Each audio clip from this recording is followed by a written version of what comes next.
Morning. জানো তো আজকে প্রথম আমি ইন্ডিয়ান বাজার গেলাম, যেটা আমার কাছে একটা ঘুরতে যাওয়ার মতোই। আমেরিকা আসার পর আমি সেরকম কোথাও যাইনি, তো এটা 150 কিলোমিটার দূরে একটা জার্নি, যেটা আমার কাছে খুব একটা ঘোরার মতনই হয়েছিল।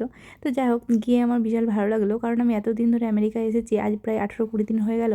আমি না কোনো রকম ইন্ডিয়ান প্রোডাক্টই দেখতে পাচ্ছিলাম না। প্রোডাক্ট মানে জিন্স, যে কোনো জিনিস ইন্ডিয়ান যে ব্র্যান্ডগুলো হয় না, সেগুলো আমি দেখতেই পাচ্ছিলাম না খুব একটা।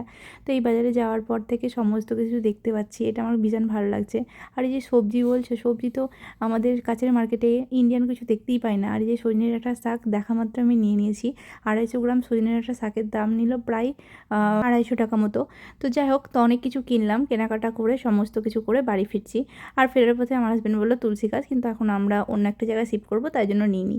তো তারপরে আমরা একটা রেস্টুরেন্টে ঢুকেছিলাম, কারণ আমাদের ছিল একটা সেকেন্ড ম্যারেজ অ্যানিভার্সারি। তো আমরা সেই দিনটাকে ওরমভাবে একটু কাটালাম রেস্টুরেন্টে, খাওয়া দাওয়া করে লাস্টে কিছু ফটোশ্যুট করে তারপরে চলে এলাম বাড়ি। তো আজকের মতো এইটুকুই ছিল। টাটা, সবাই ভালো থেকো।